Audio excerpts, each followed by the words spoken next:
Chloe Warren asked James Turner, if there were a time machine, what moment would you want to return to most? He answered, the winter of 1985. Back then, I wouldn't have listened to others and misunderstood you. I gave a faint smile. I'd also want to return to the winter of 1985. That way, I definitely wouldn't have married you. The winter of 1985 was colder than ever. Inside the house, the fire crackled warmly. I poked at the firewood in the stove. Go apologize to Anna Hart, and we'll consider this matter settled. James's commanding voice rang in my ear. I only gave him a bland glance as he put down the fire tongs and stood up. If you want me to apologize to Anna Hart, fine, but you'll need to sign this first. I pulled open a drawer, took out an agreement, and handed it to him. Frowning, he walked closer. This man was my husband, James Turner, the distinguished commander of the Special Operations Unit. At that moment, he wore his military uniform, his eyes, though younger by 30 years, still deep and stern, his gaze full of scrutiny and judgment. Yes, I had been reborn, returning to the year 1985. Back to the 5th month after our wedding. In my past life, it wasn't until a month after our marriage that I learned James Turner had a white moonlight.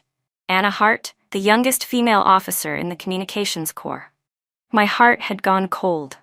I had wanted to request a transfer to teach elsewhere, but after a quarrel in the dorm with Anna, the transfer never happened. Now James didn't even take the document. His voice was icy. What trick are you trying to pull this time? If you think you can use this to bully Anna, don't blame me for not treating you as family. I remained calm. As long as you agree, I'll apologize until she's satisfied. Seeing my determination, James finally took the agreement and flipped it open. I clenched my hands tightly. Moments later, he turned straight to the last page and signed his name. You'd better keep your word. He slammed the paper down on the table and turned to leave. I quickly opened it, flipping to the page he had skipped, where 4 bold words stood out, divorce agreement. The corner of my lips curved upward. I will keep my word this time. My new life had to begin with correcting this mistake. I picked up the divorce papers and ran to the commissar's office. But the commissar was on a business trip to Washington, D.C. and wouldn't be back for 2 weeks. I frowned slightly. The staff on duty couldn't help but advise me. Commander Turner is young, with a bright future ahead of him. He's a rare catch. Don't act rashly. As long as you don't let go, Anna Hart can't take your place. I smiled faintly. I'm not being impulsive. I just truly don't deserve him. In my past life, after I fell into the water and he saved me, I married him out of gratitude and my own lightning bolt infatuation. But when Anna returned from overseas, she claimed I had deliberately fallen into the water to seduce James. Relying on her position, she caused trouble everywhere, pretending to be fragile, and even harmed me, pushing me into icy waters, where I lost our 3-month-old child. Thinking of that, I placed a hand on my flat stomach, my deep eyes rippling with suppressed turmoil. Seeing this, the staff didn't press further and only said, "You still have 2 weeks. Think it over." I shook my head firmly. I've already thought it through. This decision had been made the very moment I was reborn. Nothing and no one could change it. I bowed slightly in thanks, turned to leave, only to meet James Turner's questioning eyes. What exactly have you thought through? My heart clenched. Stunned, I stared as he strode toward me, pressure closing in from all sides. The commissar's assistant quickly stepped between us. Commander Turner, if there's something to say, speak calmly. Don't be tense. He tugged James aside and whispered, Hurry up and coax Miss Warren. You still have time to take back her decision. He patted James Turner on the shoulder before leaving, and soon only the 2 of us were left in the room. James's expression suddenly darkened. Chloe Warren, just as I thought. You act one way to my face and another behind my back. You just promised you'd apologize, yet the moment you turned around, you ran to the commissar to accuse me, pretending to be understanding, only to trick me into signing the papers. Isn't that right? In the past, I would have panicked and rushed to explain. But this time, I lifted my head and pulled an envelope from my pocket. This is a letter of apology addressed to Anna Hart. I wanted to submit it to the commissar. Making it public would show my sincerity. But before I could, you showed up. A flicker of surprise crossed James's eyes. Before he could speak, I softened my voice. Could you help me pass it on to her? He didn't take it, his expression uneasy. Forget it, I'll deliver it myself. I slipped the letter back into my pocket, brushed past him, and spoke as lightly as water. I have to get to class now. Don't worry, what I promised, I'll do. I didn't linger a second longer and left on time. That afternoon, after finishing my lessons early, I planned to head to the communications office to find Anna Hart, but the security guard stopped me. Miss Warren, there's a letter from home for you. I froze, then hurried to take it. In my past life, my parents had opposed me moving far away after marriage. Out of anger, they cut off contact. For 2 years, only a single letter came, and I only returned once. This time, as I unfolded the letter, every word was filled with retreat, with longing. My eyes burned red at the corners. This year there's heavy snow. The plum blossoms in South Lake Park have bloomed. Take James to see them. We hope you'll come home soon. Regret surged through me. Pressing the letter to my chest, tears slipped down my cheeks. Mom, Dad, give me just 2 more weeks. 2 weeks, and I'll come home for good. Never leaving again. When night fell and James returned, I had just finished making up the bed in the guest room. The faint, familiar scent of orchid drifted in the air. It's your ovulation period. I'll shower first, then meet me in bed, he said coldly before walking into the bathroom. He had always been a man of strict routines. Even having a child was scheduled like a mission. In the past, I had gone along without protest. But without love, intimacy felt no different from a transaction. When he came out, the bedroom was empty. The blankets and pillows were gone. Alarmed, he hurried to the guest room, where he found me lying on the single bed. Why are you sleeping here? I turned my back and pretended to be asleep. From tonight on, we'll sleep separately. I needed to get used to the feeling of being alone. His eyes darkened, his voice chilled. You're using this to give me the silent treatment? I asked you to apologize for your own good. Besides, you agreed. I slowly opened my eyes. On the wall, our wedding photo filled my view. In it, James wore a stiff, cold expression, no smile on his face. The warmth in my gaze gradually faded. I turned toward him and cut him off. I'm not making a scene. I just don't feel comfortable sharing a bed with you. That night, without James beside me, I slept peacefully. Meanwhile, in the master bedroom, James tossed and turned, unable to sleep, all because of my words. The next day, heavy snow blanketed the earth.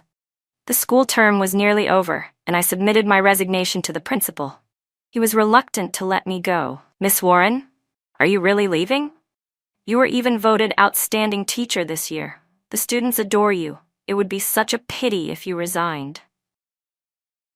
I thanked him repeatedly, but remained firm. Children will have new teachers, but I only have one set of parents. No one can replace them. Just as I stepped out of the school gate, James's military jeep pulled up in front of me. The moment he saw me, he jumped out, stripped off his army coat, and draped it over my shoulders. Why didn't you wear more? You'll catch cold. I looked at him, unaccustomed to this sudden tenderness. Why are you here? James Turner slipped his arm around my shoulders as we walked, speaking softly. It's almost New Year's. Some comrades are back home and want to see you. I came to pick you up. You're all gathering together. What would a woman like me do there? I lowered my head, my boots crunching against the snow. In my past life, he had never taken me to meet his friends. Even when I had asked, all I got in return was, "You're a woman. What would you be doing, interfering there?" The truth was, I never liked noisy crowds. Back then, I only wanted to hear people talk about him. But now I had no interest, and no time. I had only 12 days left before I would return home. Before the state shops closed for the holiday, I needed to buy a few specialties to take back with me. I still have things to do. I won't go. I tried to take off his coat to return it, but he stopped me. I already promised them. Don't make me lose face. I froze, saying nothing more. James Turner, this will be the last time I follow your lead. In 12 days, whether it's your reputation or anyone else's, it won't matter to me anymore. Half an hour later, the Jeep pulled up in front of the state-owned restaurant. As I unbuckled my seatbelt, James was already outside waiting. He reached out a hand to help me, but in the end, shoved it into his pocket instead. A white puff of breath slipped from my lips. Shivering, I murmured, "It's freezing. Let's go inside." His hand faltered in the air before he slowly let it drop, silently following me. For the first time, even though he was right beside me, he felt impossibly far away. Inside, the private room was full of warmth and laughter. The moment I stepped in, everyone greeted me. James's wife, finally. At least he knows how to listen. Sticking to one tree all these years. Now you're satisfied, huh? If we hadn't pulled him back that year, he would have drunk himself to death. There'd be no today. I sat quietly, listening, quietly picking food from the table. The smoked pork with green peppers had once been my favorite, but tonight, it tasted bland. I really couldn't imagine James drunk. He was always cold-faced, always talking about rules, never about feelings. Then, for the first time, he picked up a piece of meat and placed it in my bowl. You like this? Eat a little more? I moved it to the side. I don't like it anymore. It's tasteless. He froze, about to speak, when the door swung open. Anna Hart walked in, smiling brightly. Oh, such a lively gathering. Why didn't anyone call me? James, you guys really don't think of me, do you? Feigning mock anger, she sat right beside him. The atmosphere in the room shifted instantly, all eyes darting toward the three of us. Anna glanced around and finally noticed me across the table. Slight surprise flickered across her face. Oh, you're here too? She smiled and began chatting as if nothing was wrong. I got your apology letter. Honestly, it was just a handful of sunflower seeds. You shorted me a few, that's all. I forgot about it long ago. She then slapped James's shoulder playfully. I told you not to make a big deal of it. Just let it blow over like the wind. Her tone made it sound as though she was the one at his side. Out of reflex, James leaned slightly toward me as if to say something, but swallowed his words when he caught my calm smile. That day was indeed my mistake, I said, glancing at him before continuing. Since you're here today, I'll make it official. I apologize to you. I raised my glass, took a small sip, and then tilted my head back, draining it in one go. The liquor burned down my throat. I didn't look back at James. Consider this my repayment to you. My eyes stung as I set the glass down gently. I still need to prepare lesson plans. With Anna here, I can rest easy. I mentioned the snow outside, then stood and headed for the door. His voice called after me, but I didn't turn around. It's fine. I brought an umbrella. The door closed behind me. From inside, Anna's voice floated out faintly. James, Snow Lotus must have misunderstood us again. If I'd known, I wouldn't have come. Forget her, let's keep eating. I pulled my collar tight and quickened my steps through the falling snow. It was getting heavier by the minute. Just as I reached the residential building, a neighbor, my sister-in-law from next door, pulled me aside. Chloe, I can't read, and my husband's away on duty. My kid has homework, but no one to help. Could you give me a hand? I looked up at the dark sky and gave a faint smile. All right. By then, the state-owned stores had already closed, and I no longer had time to buy specialties. When I left my neighbor's house, it was already 9 at night. As soon as I reached my door, I heard laughter inside. Pushing it open quietly, I saw James Turner and Anna Hart both turn to look at me. James frowned. Didn't you say you had lessons to prepare? Why did you come back later than us? The explanation caught in my throat. I swallowed it down and said nothing. Anna stood up, her voice light and casual. The weather report said there would be a snowstorm. James was worried it'd be dangerous for me to go back alone, so he asked me to stay here tonight. Don't misunderstand. I curved my lips into the shadow of a smile, but said nothing, simply turning toward the guest room. James was at a loss for words and could only follow after me. Just then, a knock came at the door. He opened it to find our neighbor, Mrs. Zhang, standing there. James, these are soft-boiled eggs. I cooked them while helping my son study. I wanted Chloe to have them while they're still hot. James stiffened, taking them awkwardly. A long while later, he knocked on my door. Chloe, Mrs. Zhang brought you soft-boiled eggs. Come eat some. I kept my eyes shut, curled up, clutching my stomach. I didn't answer. He stood there hesitating for a few seconds before finally walking away. By midnight, I could no longer endure it. The pain in my stomach grew sharper and sharper. Struggling, I dragged myself up and hunched forward into the living room. The motion sensor light flicked on. From the study, James emerged carrying Anna Hart, wrapped tightly like a cocoon. Anna's fever is high. I'm taking her to the military hospital. Stay home.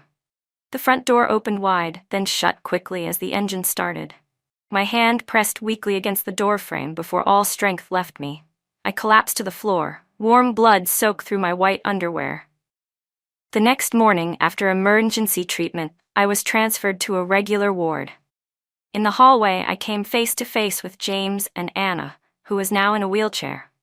"Chloe, why are you at the hospital? Anna really did have a fever. Don't overthink it or come here to cause trouble." James's voice was tight with impatience. Anna tugged at his sleeve, whispering softly, "Don't, it's all my fault. Don't talk to Chloe like that." James reached out, wanting to pull me away. The force of it pressed against my tender wound. I trembled, biting through my cracked lips. Just then, Mrs. Zhang came rushing over with chicken soup. She shoved James's hand aside and asked in a trembling voice, "Miss Warren, are you still in pain?" Her hand stroked my pale face with distress. "It's all right," I whispered. "I can try again in the future." Her words caught in my chest, but she was shoved back by James. His gaze dropped to my abdomen, puzzled. "What pain? Was it just cramps?" Mrs. Zhang's eyes blazed as she snapped. "Cramps? She miscarried. Your son is gone. If you want to argue, take it outside. This is a hospital." Nurses hurried to help me back into the ward. James froze, starting to follow, when Anna tried to stand but stumbled and fell to her knees. "What nonsense are you saying?" James rushed to help her up, his face tense as he turned back toward her. "If only I hadn't stayed at your house last night," Anna murmured. "It's my fault. I should go apologize to Chloe." "You're not wrong. She was already pregnant. If she was careless, who else can she blame?" James's merciless words echoed down the hall. Every word pierced my ears. Yes, it was my fault. From the very beginning, I never should have softened, never should have thought of bringing the child who hadn't survived in my past life into this world again. Perhaps it was fate. A life unwelcome in this world had no reason to come. For an entire week, James never visited me. Mrs. Zhang said he hadn't been home either, probably out on duty. That's what it means to marry a soldier. From the day our baby was born until he would have turned 1, he had never once seen his father. I lifted my eyes from the newspaper. I reminded myself there were only 4 days left. Thinking that, I gave a faint smile and replied softly, "It's all right. He's busy with work, and I've already recovered." It was nearly time for me to be discharged, to head to the train station and buy a ticket home for New Year. I had to return to my parents' house to celebrate the holiday. The falling snow was a sign of a good harvest. Next year would surely be better. At the station, the ticket hall was crowded. After waiting in line with difficulty, it was finally my turn. My hair was damp with melting snow as I spoke. "1 ticket to Sterling City, please." "Tickets to Sterling City are sold out." "What about connecting tickets?" "None left either. Everything is sold out." Numb, I squeezed my way out of the crowd. If I couldn't get back to Sterling City, I wouldn't make it home in time for the new year. "Miss, here, take this ticket." Suddenly, a train ticket to Sterling City appeared in front of me. Beyond it was a round, familiar face. "Chloe Warren, is it really you?" I looked up, and the handsome silhouette from my youth came into focus. My eyes brightened. "Samuel White, what are you doing here?" "The Research Institute." "Here, miss, have some white rabbit candy." A little girl, 3 or 4 years old, grinned, showing 2 tiny fangs. Her name was as sweet as her smile, Lily. Overcome, I quickly accepted the ticket and candy, thanking him warmly. "Samuel, your daughter is adorable." I gazed at him with admiration. He gave a faint smile, though his eyes carried a shadow of pain. "Her mother passed away early. She's been raised by me alone, so she learned quickly to read people's faces. This year, I planned to take her back home for New Year, but a project came up. I never expected to run into you here. It's been, 7 years since we last met?" I nodded. "Yes, 7 years. Back then, Samuel and I had both applied to Northlake University. Everyone thought we'd end up together, childhood sweethearts as we were, but the feelings never came. He stayed on after graduate school, working at the institute." "And you?" Samuel asked. I smiled faintly. "Me? I'm preparing for divorce." Night had fallen. Samuel held Lily's hand as he walked me to the gate. "When you get home, give my regards to your parents, all right?" Lily tugged on my sleeve. "Miss, when you get home, please think about becoming my mommy." I couldn't help laughing, my eyes curling. I pinched the little girl's chubby cheeks. "All right then, call me mommy now." The 3 of us walked together, talking and laughing, until suddenly James Turner's silent figure appeared behind us. Chloe Warren, you couldn't even keep your own child alive? And now you're acting like someone's mother? My smile froze. Without turning back, I said to Samuel, "This is far enough. Take Lily home." The two men's gazes locked. Samuel said nothing, only led his daughter away. As father and daughter disappeared into the distance, Anna Hart's scolding voice rang out behind me. "Chloe, you got discharged without telling us? James came rushing back from base, frantic when he couldn't find you, and here you are. Flirting with another man?" A laugh escaped me. I turned and saw James and Anna standing together. The wind cut through, scattering the last traces of my smile. I tilted my head at Anna. "If you cherished him so much, why did you leave him in the first place?" Anna faltered, words choking. "If you hadn't deliberately fallen into the water and clung to James, I never would have been forced to stay abroad." A bitter smile touched my lips. "So the two of you loved each other all along, and I was the fool. If it had been me, I would never have let go. When someone loves with their whole heart, how could they bear to?" James's face darkened, as though struck at his weakest point. Anna rushed to explain. "James, listen to me." "Say whatever you want," I cut in, brushing past them with steps lighter than they had ever been. Only 4 more days, and everything would be over. On the 3rd day of the countdown, dawn had just broken. White smoke from the kitchen chimney curled upward. Inside, James Turner was busy at the stove. When I woke, I froze for a moment. "You're up?" James said quickly. "Good timing, the porridge is ready. Go wash your face." He was wearing an apron, carrying a steaming bowl of congee out from the kitchen. For a split second it felt unreal, like I was dreaming. A scene I had imagined so many times, now suddenly real. "How is it? Tastes good?" he asked, a hint of nervousness in his tone. I lifted the spoon and nodded. "Century egg and pork too." It was my favorite dish. Anna can't stand the smell of century eggs. I peeled one without thinking, but lucky for me, you like it. The congee lodged in my throat. I forced it down and set the spoon aside. "Thanks, I'm full." I stood to leave, but James grabbed the thermos and followed me. "Wait, I'll take you." "No need, I'll take the bus." Today was my last day at the school. I didn't want any more complications. "It's fine," he said, lifting the thermos. "I'll bring this to Anna too. Yesterday she came with me to look for you and caught a chill. I made some porridge for her. You know, she really has no one to rely on right now." I didn't want to hear another word.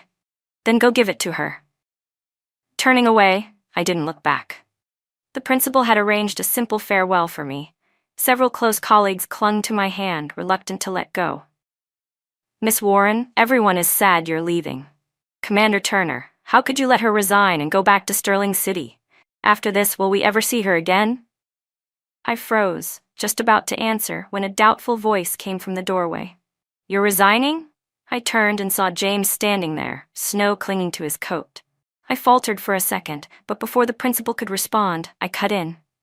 "He signed it himself. It was his agreement." James was left speechless. He didn't ask again.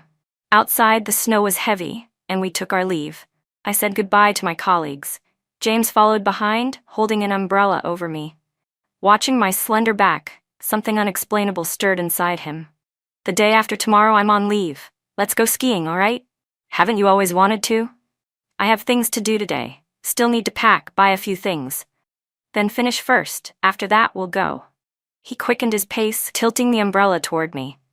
"From now on," I stopped in my tracks. "James Turner, we don't have a from now on." He froze, snow falling off the umbrella. "What did you say?" He tilted his head, trying to read my expression. I smiled faintly, shaking my head. "Nothing. We'll do as you say." In truth, the bus for the ski resort left the next evening. There would still be time. Hearing my reluctant agreement, the frown on his face finally eased. "If you'd thought this way earlier, it would have been better. From now on, Anna will be working with me on missions. You can't be jealous of her. As the commander's wife, you should set an example for the other officers' wives." I lowered my gaze and said nothing. James studied me from the corner of his eye. Lately, he had noticed something unusual in my emotions, but couldn't grasp the reason. Perhaps it was because he and Anna were too close. Guilt brushed past his heart. For once, he tried to make amends. "The day after tomorrow, we'll ski together. You've asked me about it so many times. It's rare for me to have time. Let me take you." I murmured softly in reply. Don't worry, he added. Even if the snow's heavy, you have me. Tonight and tomorrow, I'm on duty. The day after tomorrow, 10 a.m., I'll wait for you at the ski resort gate. I won't leave until I see you. For some reason, my heart felt lighter. There was no heaviness in saying goodbye. We exchanged smiles. James pressed the umbrella handle into my hand, then changed his tone. Anna's still waiting in the car. I'll take her back first. Be careful on the road, all right? I gripped the umbrella handle tightly, watching his figure fade into the distance. James Turner, this will be the last time. Consider it my farewell to this short-lived love and the ending I give to my own mistake. 2 days later, the countdown reached 0. That day, sunlight appeared for once. At the Triumph Ski Resort, I stood at the foot of the snow-covered mountain, tilting my head back to take in the dazzling white peak. I had come early, hoping for a bit of luck to catch the sight of Golden Mountain beneath the rising sun, but thick clouds covered the sky, blocking all sunlight. Another heavy snowfall seemed imminent. The resort opened at 8. By 10, crowds streamed in continuously. I stayed where I was, eyes fixed on the road's bend. Couples holding hands passed by. Families of 3 passed by. In total, 26 cars curved around the corner, but James's Jeep never appeared. Soon a guard walked over. Mrs. Turner, Captain James took Anna Hart to the hospital. She was injured in a fall. Don't wait anymore. I froze, remembering his firm words 2 days earlier. Then I laughed out loud. I should have known. James Turner, once again, you tricked me into waiting for you, but this will be the last time. I thanked the guard, then stomped my frozen feet toward the small newspaper stand nearby. Sir, may I make a call here? The round-faced owner cradled a teacup, sipping hot water. He looked up, startled at my pale, forced smile. Good heavens, your face is turning purple. Get inside and warm up. My eyes stung, tears burning at the corners. 2 years together with James, yet the warmth of a stranger's concern outweighed it all. I brushed away the dampness at the edge of my eyes, lifted the receiver, and dialed. After only 2 rings, Samuel White's voice came through. I've got your divorce agreement. The commissar signed and stamped it. Tonight I'll bring your luggage from my place to the station. Samuel. My voice trembled as I cut him off. I'm not waiting for him anymore. I'm leaving now. Could you bring my things to the station right away? There was a moment of silence on the other end. All right. Then the line went dead. I left behind a quick word of thanks before heading for the bus stop. The shop owner called after me curiously. Quarreling with your husband, so you're running home to your parents? I shook my head. Not quarreling, divorcing. He frowned. Divorce? Why? That's no reason to go this far. My throat closed. Because today he stood me up? Because of that bowl of century egg congee? Or because, when I miscarried, he chose to care for Anna Hart instead? Perhaps none of those. After a moment, I answered softly, because of a handful of sunflower seeds. I drew in a sharp breath of icy air. That handful of sunflower seeds had choked the life out of my heart. From now on, I would never touch them again, and I never wanted to see him again. I tore the train ticket into pieces, tossed it into the trash, and stepped onto the bus bound for the station. This time, I did not look back. James Turner, this is goodbye, forever. By evening, at the military hospital, Anna Hart lay pale on the bed. James, thank you. Without you, I might have lost my leg. Seeing her bandaged, James gave a few instructions before leaving. As soon as he returned to base, he hurried to call the military housing complex. Today was the day he was supposed to take Chloe skiing. But Anna had suddenly slipped on the dorm stairs, spiked a fever, nearly convulsed, and he had missed the appointment. She wouldn't have been foolish enough to wait for me at the mountain all day, would she? James's brows knitted tightly. On the other end of the line, no one called Chloe out. His unease deepened. Could it be? Was she really still waiting there? No, he had to go check. Just as he was about to leave, a guard's voice rang out. Commander Turner, someone's here to see you. He looked up. James froze when he saw who it was, Samuel White. His brows furrowed deeper, a flicker of rejection in his eyes. The memory of Samuel's daughter calling me Mom only days ago was still vivid. Samuel walked in calmly, shot James a brief glance, then pulled 2 sheets of paper from his briefcase and handed them over. Chloe asked me to give these to you. Don't misunderstand. I'm only helping her because we used to be neighbors back in Sterling City, and because she didn't think it convenient to bring them herself. James's face hardened in confusion. Not convenient? What do you mean? Take a look and you'll understand. I have things to do. I'll be going. James wanted to question further, but Samuel didn't bother. He turned and left without another word. James quickly unfolded the thin stack in his hand. His pupils shrank. 4 large words leapt out at him. Divorce agreement. Plaintiff, Chloe Warren. Defendant, James Turner. Reason, irreconcilable differences. Settlement, voluntary divorce, she leaves with nothing. James's heart jolted violently. His eyes darted downward, only to see his own sweeping signature at the bottom. Impossible. When had he ever signed this? He flipped the page. The glaring red stamp of the commissar confirmed it. It was already official, but Chloe had never said a word. Just a few days ago she had nodded and agreed to go skiing. His hands trembled so badly he could hardly hold the papers. He tore out of the office and rushed to the family housing complex. Everything inside their quarters looked untouched at first glance, but with one look he knew her things were gone. He ran to the bedroom, empty. Not a single trace remained. It was as though she had never lived there.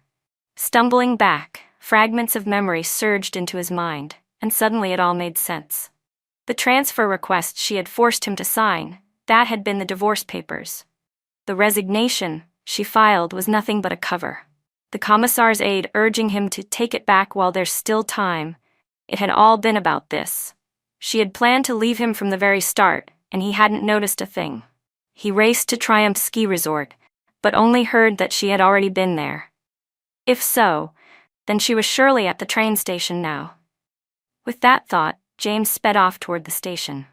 At the terminal, the loudspeaker blared. Passengers for Sterling City, prepare your luggage and line up for boarding. After a long day of waiting, my face was calm. Carrying my simple luggage, I looked around the modest station before stepping toward the platform. The new year was close. The boarding line stretched long, but the thought of finally seeing my parents after so many years made me smile unconsciously. 1 person. 2. 3. I counted silently as each passenger stepped forward.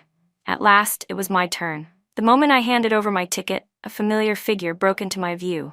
James Turner, his face drawn with worry. I froze for just a heartbeat, never expecting him to appear. But my hand moved faster. I gave the ticket, turned, and stepped straight onto the train without looking back. The whistle blew. Sitting inside the carriage, I looked out at the frantic figure beyond the window. Goodbye forever, the most familiar stranger. As the train began to move, James finally caught sight of me through the glass. He shouted hoarsely, waving desperately. Chloe Warren, Chloe, look at me. His voice cracked as he sprinted along the platform. For one fleeting instant, I did turn my head. Our eyes nearly met, but almost immediately I looked away again. James ran harder, sweat streaming down his forehead despite the icy air, his whole body shaking in the cold. Comrade, you can't run here. Please step back. Station staff rushed to block him. He pressed forward, chasing the train, his brows twisted in agony. No matter how he fought, it was useless. With the weight of duty still on his shoulders, he had no choice but to let go. Finally, he stopped, turned, and walked away. Back at the military housing complex, James Turner shivered at the desolate silence. The house was empty, no smile to greet him with a "Welcome home, James." No one to light the stove and warm the air. No one to cook hot soup and urge him to wash his hands for dinner. Only the blackened stove, lifeless after the fire died out. The spotless table, as though no one had ever touched the kitchen. James suddenly realized it had been a long time since Chloe last asked if he'd eaten. Half a month at least. What had happened that she had kept hidden, carrying out a divorce in silence? He went to the commissar, who gave him a cold glance. It's your signature. What else is there to argue? The divorce is already official. A man who doesn't know how to cherish what he has, regret is too late now. The commissar had in fact tried persuading Chloe before, but she had been so determined that no words could move her. She told me, "My parents live far away. They need me to take care of them. I don't want to stay here anymore. Between me and James Turner, there's no love left. If I remain, I'd rather die than continue." Afraid something drastic might happen, and knowing how hard it had been to hire a teacher like her for this frozen region, the commissar had agreed, on the condition James himself signed. And the fool really had. James couldn't remember how he even left the unit that day. How could it have fallen exactly on today, the day she had promised to go skiing with him? Did he simply forget? But he truly had an urgent matter then. Staggering home, he crossed paths with Mrs. Zhang from next door carrying a water bucket. She glanced at him coldly. "Oh, Captain Turner, done with work already?" Her tone was laced with sarcasm, making the disdain plain. Startled, he asked, "Sister Zhang, did my wife offend you somehow?" She snorted. "Offend me? Not at all, but a man who eats from one bowl while staring into another like you. I despise men like that. Poor Miss Warren, cursed to marry you. Must have been bad luck carried over 8 generations. James's face stiffened as he understood. She had misunderstood him and Anna Hart. "That's not what you think," he explained quickly. "There's nothing between me and Anna." "I don't care how it is," she cut him off.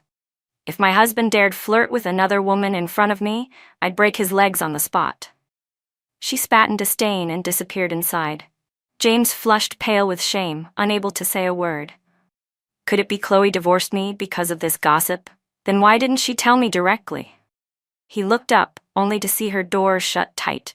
For days afterward, James wandered like a lost soul. He wanted to find Samuel White, but Samuel had left on business to another county. He wanted to find Chloe, but duty swallowed him whole.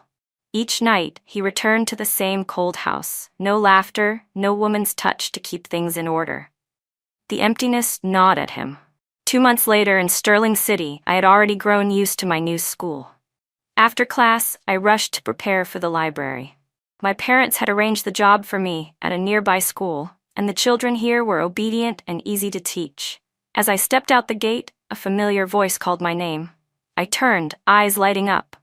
"Samuel, what are you doing here?" Little Lily came flying into my arms like a firecracker. "Mommy, why did you take so long to visit me?" I pinched her plump, rosy cheeks. Samuel had truly raised her well. "We just finished a project," Samuel said. "So I brought her back to Sterling City. She insisted on seeing you. Once she found out the school's address, she dragged me here." He ruffled her hair with a helpless smile. "At first, I didn't want to spoil her, but she's my only daughter. I couldn't bring myself to say no. Sorry to bother you." I quickly shook my head and picked Lily up. "Not at all. I'm free." All the more reason, he had helped me so much before, and besides, I had always liked little Lily. 2 months after I returned home, my parents learned about the divorce. They didn't say much. Unlike other parents who might have rushed to arrange another marriage.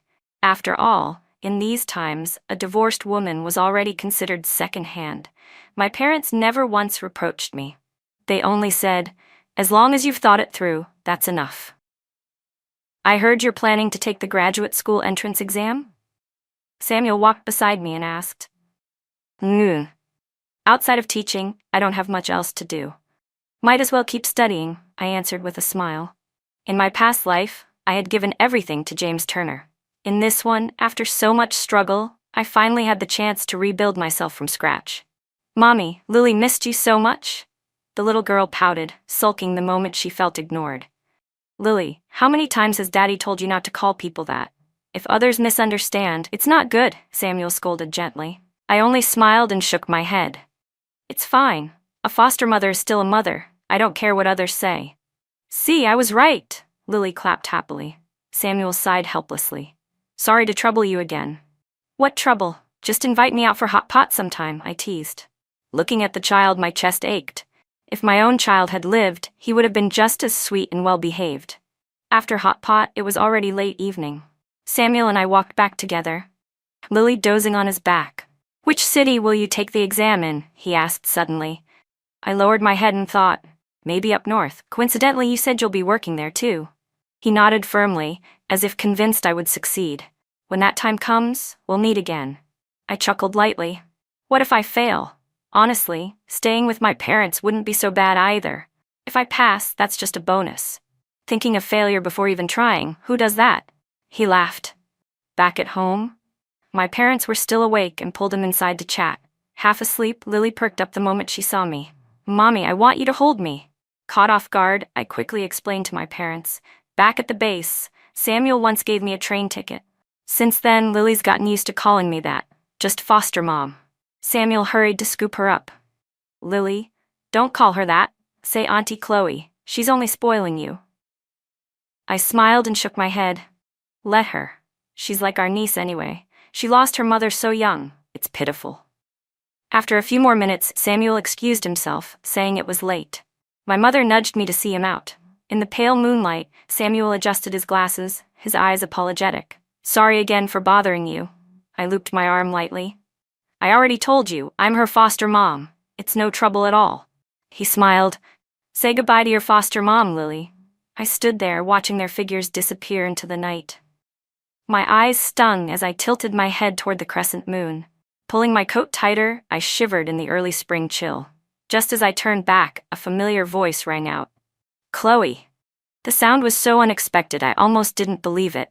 Spinning around, I saw him, James Turner, in uniform, looking at me with raw emotion. Moments later, he rushed forward. Why are you here? By instinct, I stepped back, my expression cold. Memories surged up like a tide. In my past life, how many times had I begged him to come home for New Year, only to be met with the same words, I'm busy. I don't have time. I've been looking for you for 2 months, he said, his voice thick. No matter how angry you were, you should have cooled off by now. He stared at me, as if I had become a different person, his eyes filled with longing. I frowned. Comrade Turner, please call me Comrade Warren, or Chloe Warren. And besides, we're already divorced. My icy tone made his chest tighten painfully. He clenched his teeth. Then what exactly is your relationship with Samuel White? Why was he at your house in the middle of the night? Why does his daughter still call you Mom? Chloe, have you really erased the child we lost from your heart? From the school all the way home, his voice echoed in my ears. He had been following the three of us all along. I laughed so freely with Samuel White, yet never spared James Turner even a smile. He had forced himself to endure for so long, but finally his questions burst out without reason. I couldn't help but laugh. What does it matter what my relationship with him is? I don't owe you any explanation. I don't know how you found my house, but I'm asking you to leave now. If not, I'll call the police. The cold, decisive tone stunned him. James had always thought I was only angry. Anger, in his mind, had limits. I've been throwing myself into work, all so I could take leave in Sterling City and bring you home, he argued, the pride of a soldier flashing in his words. Comrade Turner, I cut him off, my voice sharp. Our child died by your own hands. Between us now is nothing but divorce. A man and a woman alone in the middle of the night? If you don't leave, I'll call the police. I never expected him to appear in front of me again, but seeing him now, my heart was utterly still. In my past life, I had never dared leave him. I had never been able to make these choices. Only now did I understand. Sometimes you only know the value of a decision by the courage it takes to make it. I turned back into the house, ignoring his reaction. Don't forget, you're still a soldier, I reminded, my voice echoing from inside. James froze on the spot, powerless. He waited until every light in my house went dark before finally turning to leave. At the Grandview Hotel, Anna Hart immediately asked, How did it go? Did you find her? Seeing James return dejected, a flash of satisfaction crossed her face, though she quickly masked it with concern. She stepped forward, feigning sympathy. He shook his head, then gave a slight nod. She wouldn't see me. Anna widened her eyes in mock disbelief. Impossible. Chloe just has a strong temper. If you talk gently, there's no way she'd refuse you. James's thoughts returned to my resolute expression, his brows drawing tighter. Seeing his silence, Anna pressed on, lips pursed. She's still angry. Lower your pride. I don't believe there's a woman alive who won't soften. James looked at her. You really think so? But my coldness had shown no sign of giving in. Still, Anna leaned closer. I'm a woman too. Don't you understand what she's thinking? It's not that she doesn't care about you. She just thinks your apology isn't sincere enough, not romantic enough. When Western men anger their wives, they buy flowers, you know. Anna rattled on, her words flowing endlessly. James stared at her, barely blinking. For 2 months without me, his life had fallen into disarray. When I was home, everything had been cared for, hot meals waiting, a warm bed, a fire in the stove. Now, all he returned to was cold bedding and an empty kitchen. Only now did he realize how good I had been to him. The next morning, I rose early. I had self-study to supervise at school. Stepping out the door, I immediately ran into James. He was in civilian clothes this time, without the stern air of his uniform. I instinctively moved to avoid him, but he trailed after me. Chloe, at least give me a chance to talk to you. Anna said I have to find an opportunity first, even if it means being shameless. Only then can I move forward.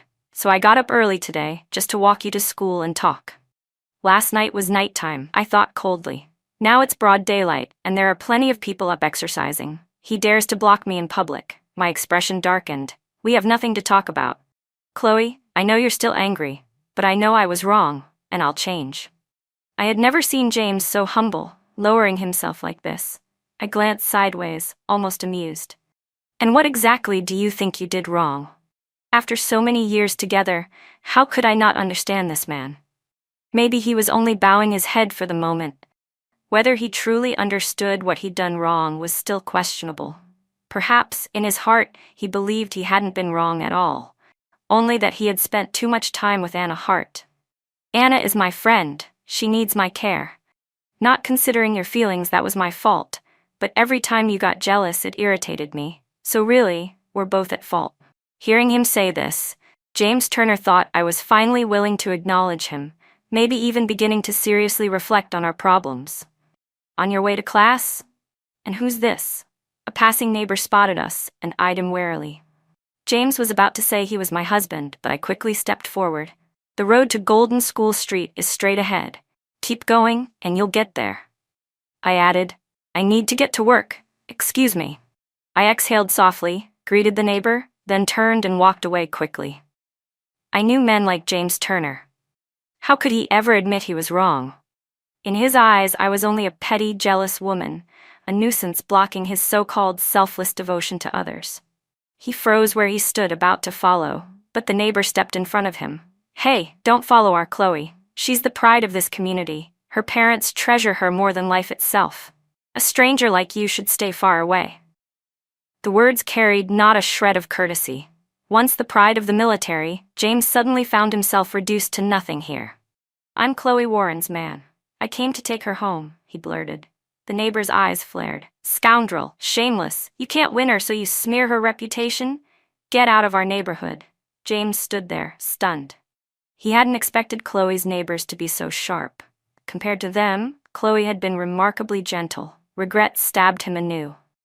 When he saw the neighbor heading off to call others, he had no choice but to grit his teeth and leave. On my way to school, I walked quickly, afraid James might try to follow. Every time I saw him now, I felt nothing but disgust. You're out early today, came a familiar voice. I turned to see Samuel White sitting in a breakfast shop, smiling at me, while little Lily gnawed on a fried cruller longer than her head. The moment she saw me, she tried to run over, but Samuel held her back. Auntie has to go to work. Sit here and finish your breakfast like a good girl.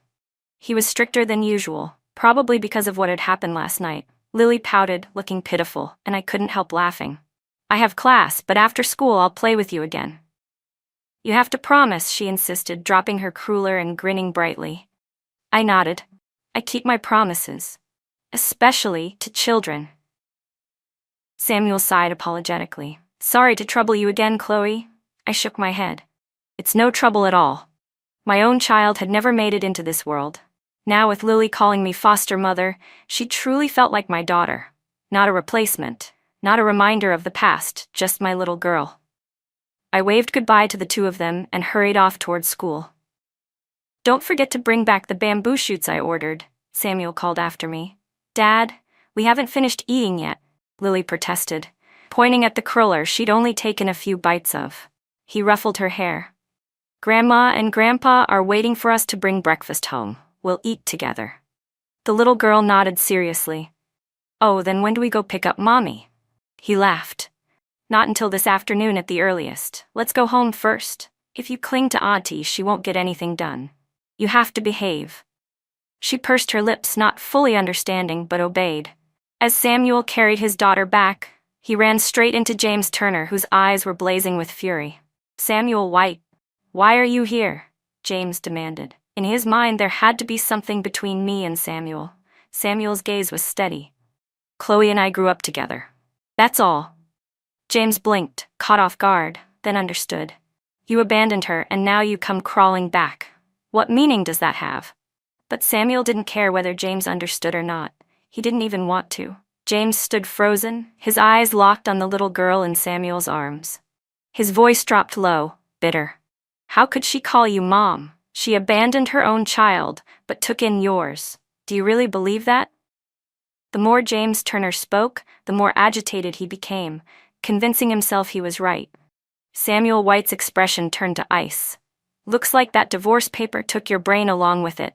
Saying such nonsense in front of a child, do you have any sense of what it means to be a soldier? The sarcasm landed like a slap, leaving James pale. Don't tell me you don't know how Chloe lost her baby. If you're unclear, go ask the neighbor who rushed her to the hospital that day. A man who betrays his wife the way you did. Honestly, I feel ashamed even speaking to you. Each word cut like a knife. James faltered, choking on his own defense, but forced himself to speak. How would you know all that? Who knows what's really going on between you two? Maybe you're just covering for her. Samuel shielded his daughter's ears with one hand and spoke coldly. If you came here to make accusations, don't forget, you and Chloe are divorced. From now on, whatever she does has nothing to do with you. To her, you're nothing but a stranger. Those words left James hollow, his posture sagging. Daddy, isn't this the same man who's always with Auntie Anna? What does he have to do with Mommy? Lily asked innocently. Samuel chuckled. Exactly. I don't know what right he thinks he has either. With that, he carried his daughter and walked straight past James. Her words pierced James like a thorn. Had I really been too close to Anna Hart? Impossible. I only ever helped her. I never crossed any lines. If they misunderstood, it's because their minds are dirty. He shook off the thought. He wouldn't argue further here. He needed to confront Chloe directly. About Samuel, about everything. Miss Warren, there's an academic seminar in North City. Would you like to attend? The head of academic affairs stopped me right after class. As a new teacher, I did need to build up credentials. After thinking for a moment, I nodded. I'll go. The trip was scheduled for the next day. I exhaled in relief. At least it didn't clash with my promise to Lily. After school, stepping out the gate, I froze. Chloe Warren, do you see me and not bother to greet me? Anna Hart lifted her chin, her tone haughty. I smiled faintly. On what grounds should an ordinary citizen be required to greet you? Anna scoffed. Still pretending? Even now your attitude toward me hasn't changed. Her voice rose, drawing curious stares. She frowned and snapped. Come with me. I laughed out loud. And why exactly should I listen to you? What authority do you think you have? Anna's eyes narrowed. You're bold enough to act arrogant in front of me, but in front of James Turner, you don't even dare breathe. Has no one ever told you how fake you are? Once back in the military, I had kept silent, desperate only to secure a divorce, desperate to avoid further entanglement. But now, silence was no longer necessary. Her face darkened. She had never realized before that I had such a sharp tongue. But even so, she sneered. Words are useless. A man you don't have is a man you'll never have. Her irritation was clear. She had thought that once I left, she and James would fall into place naturally. Yet to her shock, he regretted everything and sought only to win me back. Fear gnawed at her, that he might come here and be taken from her again. So she showed up, looking for a chance to warn me, to put me in my place. I let out a cold laugh. A shameless man and a petty woman, truly a match made in heaven. Rest assured, that kind of man, I wouldn't touch him if my life depended on it. If he ever came back into my world, it would be nothing but a nightmare. My voice was cold, laced with the bitterness of a past life. After all, wasn't my previous lifetime nothing more than a nightmare?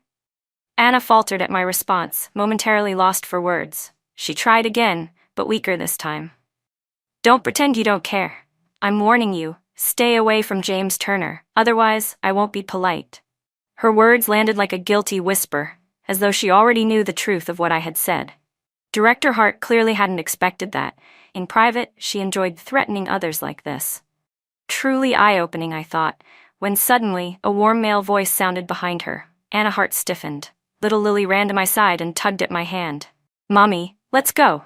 We don't play with bad people. I froze. You two? What are you doing here? Auntie was going to visit after work. Samuel White stepped out from behind Anna, smiling faintly. Why so startled? Forgetting things already, Director Hart? Or are you just too busy? Her limbs went rigid. From now on, I would no longer be at the base, but Samuel still would be. If even one telegram made it to the commissar, she could lose everything. She cursed silently, but managed to choke out, "Do you really treat his daughter as your own?" I frowned. "What does that have to do with you? You show up spouting nonsense out of nowhere." My disgust toward Anna had already reached its limit. "You're so heartless," she sneered. "You abandoned your own child, but now you're raising someone else's?" I gave a soft laugh. "If it weren't for you, maybe my child would still be alive and calling me mommy right now. The happiest person when I lost that baby wasn't me. It was you, wasn't it?" Anna was struck dumb. She had thought bringing up my loss would make me falter. Instead, I hadn't even flinched. I'd struck back. Gathering myself, I said coldly, "Excuse me, I have things to do. And take your James Turner back early. I don't want anything to do with him anymore. The fact I haven't already dealt with you two should be seen as my generosity." Her lips twitched hard. She couldn't hold back. "I don't believe you can really cut him off that easily. What are you pretending for? Weren't you the one who clung to him, demanding marriage back then?" Her voice rose louder and louder, drawing stares from everyone nearby. Several parents who knew me rushed over. "Miss Warren, are you okay? Do you need help? Who are you to be making a scene outside our school?" Anna hadn't expected so many people to take my side. I quickly waved them off. "It's fine, just some lunatics shouting nonsense. Don't waste your time. Go home, eat with your kids, spend time with them. That's what matters most." Hearing that, the parents dispersed. Anna's face darkened. She dared call me a lunatic. "If Director Hart keeps causing trouble," Samuel finally spoke up, his patience thinning, "I'll send a telegram back to the base. Better let Chloe handle her own affairs. But if you keep harassing her, anyone would lose their temper." Anna wanted to retort, but with his words hanging heavy, she could only leave, seething with resentment. I exhaled and turned to Samuel. "Thank you, for Lily's sake as well. Thank your auntie, she was already anxious to spend time with you," he told his daughter calmly, patting her head. Lily beamed. "Mommy, I want to go to Maple Lake Park, there's a carousel, and I want to ride the horses." I nodded. "Of course." Then I glanced at Samuel. "But tomorrow I have to go to North City for work. Lily might not see me for a while." He paused. "When will you be back?" "About a month. The trains are so slow, it takes more than 10 days just to get there and back." "I'll be heading north soon too to submit some paperwork," he said naturally. "We could take the same train?" I looked down at Lily. "And what about her? Is she going?" He shook his head gently. "No, she'll stay with my parents. I'm not bringing her on such a long ride. Last time we went to the base, we got caught in a snowstorm, and they worried sick." I gazed at the little girl. Of course it pained me. She was so sweet, so well-behaved, losing her mother so young. In my past life, I had never even met Samuel. I hadn't known his wife had died early. At first, I couldn't believe it. But looking at him now, steady, calm, unchanged from memory, I knew it was true. He was always calm and courteous. Seeing this sharp side of him today was rare.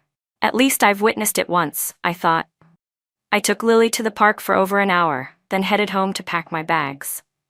A trip of just a few days might feel, like last time, as if I'd vanished for half a year before stumbling back exhausted. When my mother heard I had to travel for work, she was beside herself with worry. For as long as I packed, she nagged. At first, I patiently explained, but eventually my ears felt stuffed with cotton, and I gave up. Exasperated, I looked at her. "Mom, all my papers are here at home. What could I possibly be doing in North City? I'm already back. That means I've thought things through. I won't marry far away again."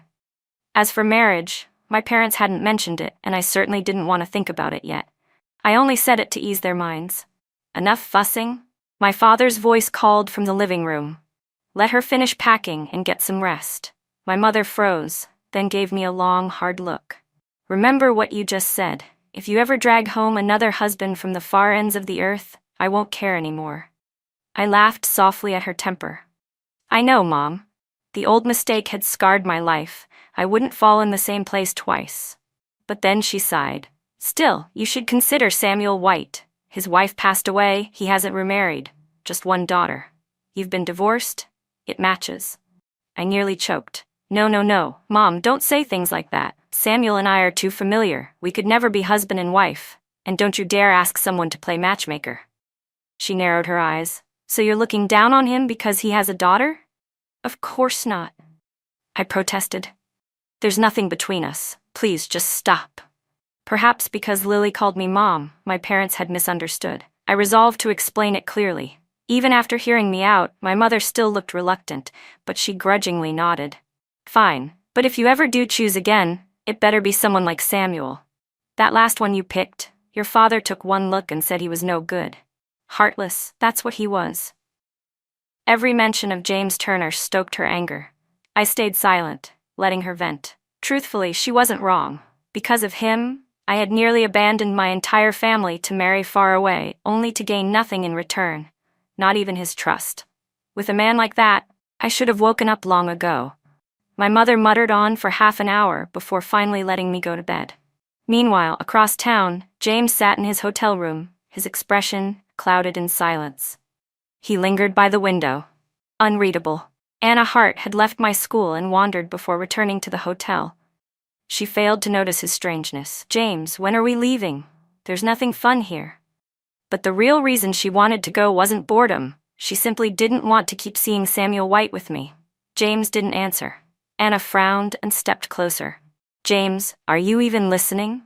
At last, he lifted his head. Dark circles underlined his weary eyes, startling her. What's wrong with you? If you want to leave, then go ahead, he muttered. He didn't answer her question, only tossed the words out. She scowled. What do you mean? You came here with me, you should leave with me. She had already forgotten why she'd come with him in the first place. Go outside. A man and a woman sharing a room only invites suspicion, James said, suddenly sharper, clearer. Anna froze, her face stiffening. Slowly, she sat down again, reaching for his hand. James, what are you saying? Clearly, we're meant to be together, Anna Hart insisted, reaching for his hand. James Turner's eyes flicked to her fingers and he pulled his hand back at once. Don't talk nonsense. There's nothing between us. At most, we're just like siblings now. Anna's throat tightened. Anger swelled inside her, but she didn't dare explode. Did Chloe Warren say something to you again? Don't believe her. She's just jealous of us. She furrowed her brows, convinced I was trying to drive a wedge between them. You know she's always against me. Whatever she says, don't let her turn you away from me. My parents aren't here. I'm so alone. Her voice trembled like a plea. But James no longer rushed to soothe her like before. Instead, his frown deepened. Anna, she hasn't even said anything, yet you're so quick to claim she made it up. How did I never notice before? You like to slander others. Memories flashed through his mind. Every time Anna had cried, claiming I bullied her, I had tried desperately to defend myself. And every time he had chosen to believe her, because she looked weak and pitiful while I stood firm and unyielding. Had I been wrong about Chloe all along? Was that why she left quietly, filing for divorce without another word? Anna froze, stunned by his reaction. She hadn't expected it. For a moment she floundered, then quickly recovered. I misspoke. I just thought maybe she'd told you something bad, so I panicked. It's all my fault. If not for me, you and she wouldn't have ended up like this. But James didn't want to hear another word. He turned his back. I'm tired. Leave. She bit her lip, whispered a soft reply, and reluctantly walked out. Even then, she was already scheming how to hold on to him. Alone, James stood at the window, watching the night fall. His thoughts churned. What have I missed? Why is she always so furious when she sees me? What am I supposed to do? The next morning, I boarded the train with my colleagues. Excitement buzzed inside me. In my last life, I had never set foot in North City. I had only heard of its breathtaking scenery, and I had no chance to see it. Trapped far away, cut off from my family. But this life was different. Now I could see it for myself, feel its culture with my own eyes and heart. The train rattled on for 8 days and 7 nights, finally arriving at dawn. Unlike my hometown, North City blazed with light even before sunrise. Miss Warren, let's stick together, okay? It's so late, you might get lost, a young teacher beside me said as she clutched her luggage. I smiled. All right. In the military district, I had never had real friends. They branded me a jealous, petty woman, and even the other wives avoided me. My real friendships had been back home, but over the years, most faded away. Now back in this new life, I could begin again, make new friends. I finally understood. A life not truly your own only leaves you in pain. Letting go brings freedom. Miss Warren, do your parents pressure you to marry? Back at the hotel, the young teacher Wong asked curiously while unpacking her suitcase. I froze, then shook my head. I was married once, but I'm divorced now. My parents don't push me anymore. They're afraid of reopening old wounds, and honestly, if anyone mentions marriage, it has to be me. Otherwise, they'll just worry I'll marry far away again. In this life, marriage no longer held any meaning to me. I had no longing for it at all. My answer hit Miss Wong like a stone tossed into still water, rippling outward. Her eyes went wide, her mouth falling open. No way. Really? Who's lucky enough to marry you and then not cherish you? Miss Wong blurted out, her reaction so unexpected that it caught me off guard. I tilted my head, curiosity sparking. Why do you say that? After all, in times like these, divorce was never seen as a good thing. Especially for a woman, even when it wasn't her fault, society always found a way to blame her. Ms. Wong shifted, sitting cross-legged on the bed, and let out a small yawn. You're outstanding, honestly flawless at school. Plenty of the male teachers want to chase after you. That's why I said it, marrying you and not treasuring you. He'll definitely regret it. I couldn't help but laugh at her answer. And what if the fault was mine? It was the first time someone had praised me so directly. For a brief moment, I was stunned. I had once been the pride of my parents, the model daughter. Yet in James Turner's eyes, I was nothing more than a jealous, petty woman. All my strengths, all my tenderness had been reduced to background noise. What I thought was happiness had only been the beginning of a nightmare. Now at least it was over. Cut clean. Miss Wang paused, then grinned. Even if the fault was yours, if he couldn't lower himself, then the fault was still his. I pressed my lips together, unwilling to criticize James any further. After all, I wasn't Anna Hart. Instead, I said flatly, it was just the end of fate, and truthfully, it's not a fate I want anymore. Miss Warren, thank you for trusting me with something so important. Aren't you afraid I might slip up and spread it? Ms. Wong asked, her brow furrowed with concern. I gave a faint smile. If it comes out, so what? It's not like I can hide the fact I was once married. Better people know.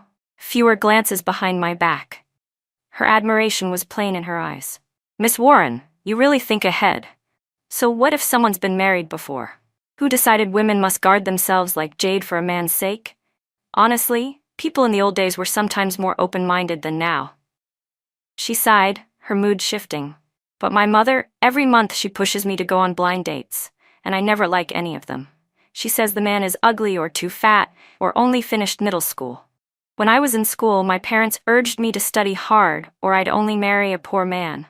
Now that I've graduated and teach, they tell me not to be picky, just find someone kind. It's exhausting. I nodded in agreement. You're right. But I'd still advise you, look carefully before you decide, never act rashly. Hearing that we shared the same thoughts, Miss Wong's mood lifted. Sometimes people only needed someone to agree with them, even if that agreement wasn't entirely right. I thought to myself, parents do love their children, but not everyone knows how to love the right way. They think having a job means marriage will be easy, but they don't consider how hard life becomes afterward, or whether their children's salaries can even sustain a family. At least I was lucky. My parents weren't too old-fashioned. Miss Wong chatted on about the conference, relieved that the blind dates would stop for at least a month. When the symposium ends, let's explore North City together. Who knows if I'll ever get another chance. She lay down with a wistful tone. I agreed, though in my heart I knew I would return, because I planned to take the graduate school entrance exam here. North City was part of my future. Its dazzling lights tonight had left me stunned and hopeful. Meanwhile, back in Fairview, on the second day after I boarded the train, James Turner showed up at my parents' house. He carried a pile of gifts and knocked on the door, remembering it was the weekend and I wouldn't be teaching. Who's there? My mother's voice came from inside. James straightened his uniform collar. When the door opened, her brows knitted tightly. And you are? Mother, it's me, James. I came to bring Chloe home, he said with a wide smile, showing all his teeth, convinced he was being polite. But my mother's eyes stayed cold. She gave him a single glance and snapped, I don't know you. Leave. James froze in place, stunned. He scrambled to explain. Chloe and I argued at the base. I've realized my mistake, so I came especially. Please, call Chloe out for me, James Turner pleaded, his voice low and urgent. I want to apologize in front of you both. Just let me see her once. The fire in my mother's eyes flared the moment his Chloe had tumbled out again and again. Who do you think you are? Calling my daughter's name like that every other word? You think she doesn't deserve her dignity? Her tone wasn't loud, but it was sharp enough to make James's face go pale. He stammered. Didn't she tell you?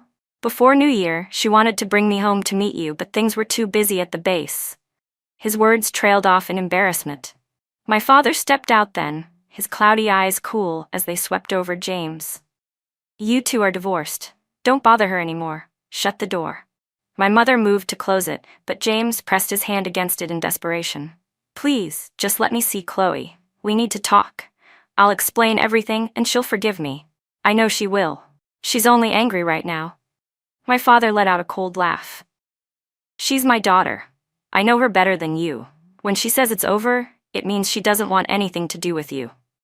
James shook his head stubbornly. No, she's just upset.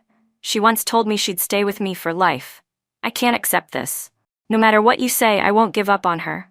Please, I'm begging you, just let me see her. He bowed his head, his posture one of defeat. My father sneered. Keep pestering and I'll call the police. My mother huffed. You still dream of forgiveness? Let me tell you, this lifetime, it won't happen. You'll never be my son-in-law again. And in case you don't know, Chloe isn't even in Fairview anymore. You could wait here forever and never see her. There was relief in her voice as she said it, glad that I had left on a work trip to North City. James froze. Chloe isn't in Fairview? No, they must be lying to him. I just want to see her. I don't mean anything else, he insisted, though his words fell on deaf ears. My father's laugh was icy. You're a soldier, aren't you? Duty to the country above all. I won't say more, but if you keep harassing her, don't blame me for ruining your record. At that, James faltered, his defiance collapsing. Close the door, my father barked. If he's still out there, leave him. If he dares cause trouble again, we'll call the police. The door slammed shut, leaving James staring at the unyielding wood, his face twisted with confusion. For the first time, doubt began to creep in. Could it be true? Was Chloe really no longer in North City? Otherwise, why would she stay hidden, refusing to see him? Had she deliberately left to avoid him completely? He drifted away, lost in thought. For the next 3 days, James haunted the area outside my family's home. More than once, neighbors nearly mistook him for a thief and threatened to chase him off. By now, the entire housing compound knew about his failed marriage. No one sided with him. Instead, whispers circled. He hadn't cherished me, and this was the result. He told himself he'd given me good food, warm clothes, the best housing. If I overthought things, what else could he do? He was busy, always busy. And yet there was no sign of me. Even after the students returned to school, I never appeared. At last, he had to accept it. I was truly gone. I had left North City, and he had no idea where I'd gone. My parents would never tell him. For the first time in his life, James felt a thin thread of hope snap inside him. He was unsettled, lost, not knowing what to do. James, don't stay here anymore. Anna Hart's voice broke through the murmurs of the crowd. She pushed her way forward, her face pale with worry. For days, James had been disappearing at dawn and returning late at night, sometimes not even going back to the hotel. She had been frantic searching for him, and now finding him like this, surrounded by scornful stares, made her heart ache. Inside, Anna's chest tightened with unease. But the moment James Turner spotted her, his eyes widened in anger. What are you doing here? He snapped. Chloe's parents had already despised him. Now, with Anna showing up, their suspicions only deepened. His glare made Anna flinch. I was just worried about you. Look at yourself. What have you turned into? Is it worth it, destroying yourself over a woman? Her voice carried a tone of reproach. My mother's words cut like a knife. So this is your mistress? You came at the perfect time. Take your man and get him out of here. Don't let him show his face around here again. Anna's eyes lit up with false relief. She quickly grabbed at James's hand. Let's go. Please, just leave with me. But James shoved her away harshly. How long are you planning to follow me around? You know I'm begging Chloe to forgive me, yet you deliberately show up in front of her parents, making everything worse. What exactly do you want from me? He staggered a step back, then turned. I have no relationship with you. The only wife I've ever had is Chloe. Stop twisting it. That single sentence pierced Anna's chest like a blade. She hadn't expected him to tear away her mask so bluntly, right there in front of everyone. My mother's lips curled in a cold smile. So it's you, the mistress who stole my daughter's husband. Well, my daughter already said she's handing him over. Congratulations. I wish you both happiness. But hear me clearly. If I ever see him in this compound again, throw him out on sight.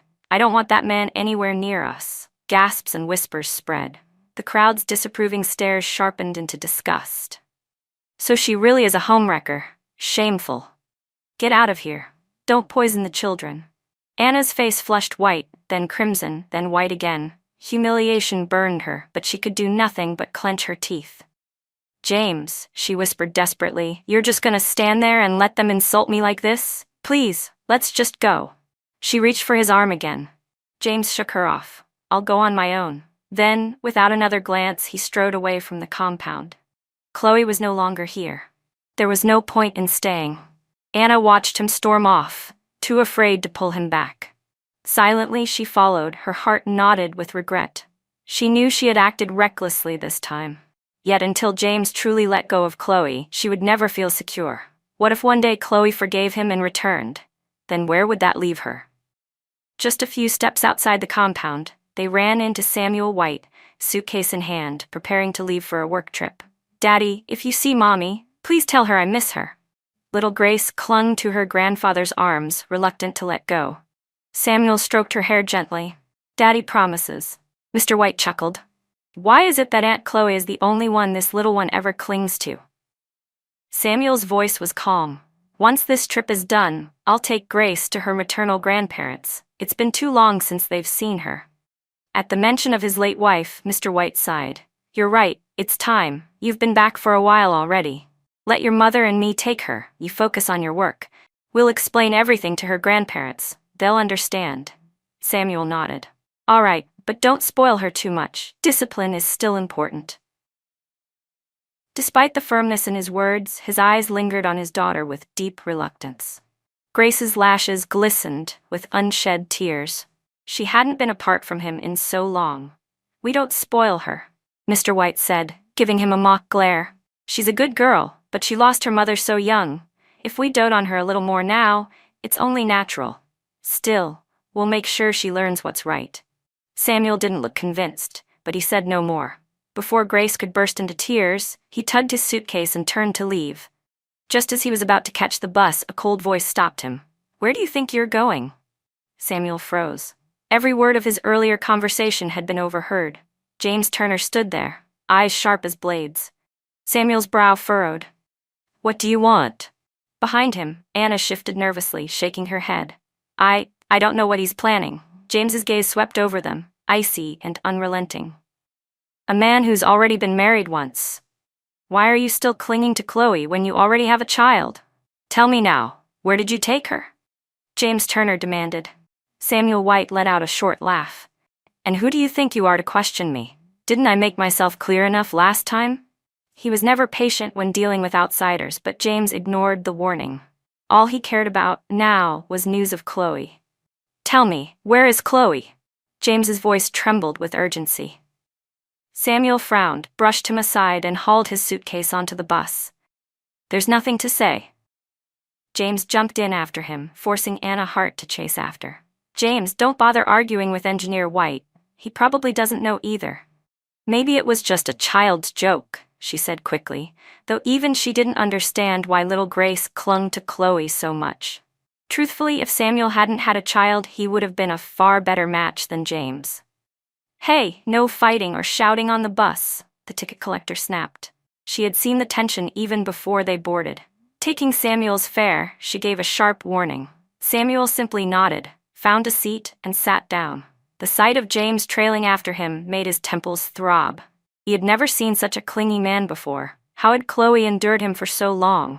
Tell me where she went, James pleaded, his voice carrying raw desperation. Samuel didn't move. Now you care? Where were you before? The sarcastic remark hit harder than a blow. James stiffened. People make mistakes.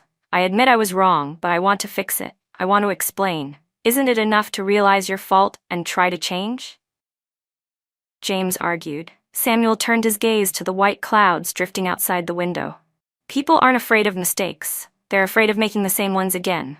You kept repeating yours, but Chloe never said anything. So how do you even know what you did wrong? James faltered. The words sliced straight through him.